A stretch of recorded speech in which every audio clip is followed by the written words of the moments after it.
Good morning, student. Today we are going to see second chapter, part 2. In the first part, we have studied about the value, price and wealth. Today we are going to learn about the welfare, services and types of goods. Now let us start with welfare. What do you mean by welfare? Welfare means enhancement in the quality of life. Means whatever the life you are living, enhancement in the quality of life situations. Standard of living. What do you mean by standard of living? Standard of living means way of living life and overall state of improvement. So, welfare is related with quality of life situation, standard of living and overall state of improvement that is considered in the welfare. How welfare is connected with the wealth? Now let us see the relationship between wealth and welfare. See here, more wealth means higher capacity to generate monetary value. If you have more money, you can generate more money out of that. Greater power of exchange. If you have more money, you have greater power of exchange. By all this, welfare also increase. What do you mean by this? What they want to tell us through this? They want to tell us that if you have more wealth, you can generate more money. If you have more wealth, you have the more power of exchange and that will increase the welfare. So, wealth is related with the welfare. More the wealth, more will be the welfare. Remember this, what they want to say, more wealth, more will be the welfare. Remember this, both are increasing. If wealth increase, welfare also increase. Now, in the second relation, when wealth of nation increase in form of national income, then welfare of people will also increase if national income is equally distributed. What they want to say by this?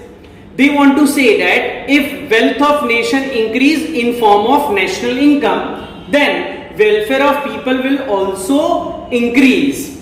So here they want to say when NI increase, NI is national income, then welfare will also increase. So here is a relation between national income and welfare. And here what they have shown, when wealth increases, welfare increases. It is considered on the individual point of view. And here they are considering on national point of view. When national income increases, welfare also increases. Now, let us study about the services. Commodities which are intangible or do not have physical existence are called services. They satisfy our needs. What do you want to say by this? They want to say these services are those things which are intangible. Remember this word. Services are intangible. Example, electricity services. They satisfy our need and they do not have any physical existence. You can feel the electricity services by using the electric appliances, but you cannot see it or you cannot have a physical existence of this. So those services which are provided to us and they satisfy our need are considered as services in the economics. So students, we have seen about the welfare. That means कि more the wealth, more will be the welfare and the individual point of view. And in the national point of view, more the national income, more will be the welfare. Then we have studied about the services. Services means intangible services which we can't see and touch. Example, services of electricity. Now let us see about the goods. What do you mean by goods? Commodities which have physical existence, means which we can see and touch, are called goods. They satisfy need of consumptions. Example, TV, fridge, etc. They are considered as goods. You can see TV, you can see fridge, you can feel TV, you can feel fridge. That means those things which satisfy our need and have physical existence are considered as goods. So remember this, those things which have physical existence are considered as goods in the economy and they satisfy the need of consumptions. Now let us study about the types of goods. In economics, we are considering the 10 types of goods which are distributed into 5 parts in the 2 ways. First of all, physical goods and intangible goods. Physical goods, those goods which can be seen and touched are called physical goods. Example, TV, fridge, bed, etc. You can see TV, you can see fridge, you can see bed, you can see bed. These all are physical goods which can be seen and touched. Then comes the intangible goods. Those goods which you cannot see or touch, but you can feel those goods. Example, services of teacher or lawyers, etc. Those goods which you cannot see or touch, but you can have feel of those things are considered as intangible goods. Suppose the services of teacher, you can feel those services, you can get knowledge through it. Or example, even lawyers are also considered in this because lawyers provide you the services to provide you the justice, but you cannot see their services, but you can feel their services. Now, second type is non-economic goods and economic goods. Non-economic goods are those goods for which you do not have to pay anything. For example, sunlight, air, etc. Non-economic goods are those goods which do not have any monetary value. Or here what I have written, those goods for which you do not have to pay anything. Those goods are called non-economic goods. Example, sunlight, air, etc. are considered as non-economic goods. Then comes the economic goods. Those goods for which you have to pay money are called economic goods. Let us take an example. Example, fan, or you can say cooked food, etc. Those goods for which you have to pay money are considered as economic goods. Suppose if you want to buy a fan, you have to pay money in order to buy it, or cooked food also are available by paying money. So those goods for which you have to pay are considered as economic goods. Now let us study about the durable and perishable goods. Durable goods, those goods which can be used for long time are called durable goods.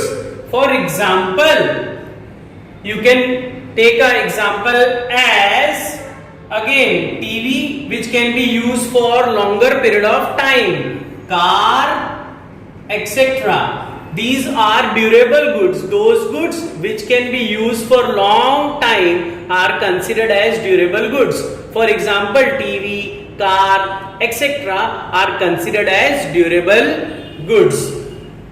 Then comes the perishable goods. Perishable goods, those goods which cannot be used for long time are considered as perishable good. Example, milk, vegetables, etc. Now those goods which cannot be used for long time are considered as perishable goods. Example, milk, vegetables, etc. So here we are considering durable and non-durable goods. Those goods which can be used for long time are considered as durable goods, and those goods which cannot be used for a long time are considered as perishable goods. Now let us study about the private and public goods. Private goods, those goods which can be owned by private individual are considered as private goods. Example, house. So private goods are those goods which can be owned by a private individual. Example, house. In private goods we have two conditions or two categories. First is excludability. Remember this word, excludability. What do you mean by it? Means if it is owned by one, then cannot be owned by other. For example, house owned by one cannot be owned by the another. That means private goods have excludability. Again I am repeating, if house is owned by one person, it cannot be owned by another.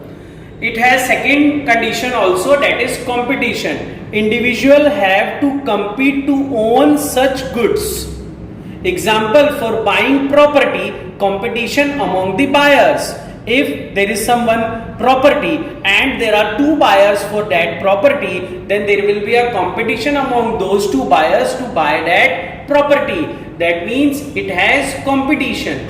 So private goods have two conditions. One is excludability and second is competition. Now about the public goods. Public goods are those goods which are owned by public and it has collective use. For example, garden, temple, etc. Public goods are those goods which are owned by a public or a society and it has collective use, Many people can use them together. For example, garden, temples, etc. Okay, then comes consumer goods. Those goods which are used by consumer directly are considered as consumer goods. Example, bat, ball, TV, fridge, food, etc. These all things are considered as consumer goods because they are directly used by the consumer. That's why they are called consumer goods. Then comes the producer goods. Those goods which are used for the further production. Those goods which are used for the further production are considered as producer goods. Example, raw material. You can say sand is used in construction site, so it is considered as producer goods. Even machines are considered as producer goods because these goods are used by producer for the further production. So those goods which are used for the further production are considered as consumer goods. So students, today we have learned about the welfare, services, goods and its types. There are 10 types of goods. I am repeating just the names of those types of goods. Physical goods, tangible goods, economic goods, non-economic goods, durable goods and perishable goods. Then producer goods and consumer goods. Then private goods and public goods. So today we have learned about the welfare, services and goods. In the next lecture we are going to learn about the factor of production. Thank you.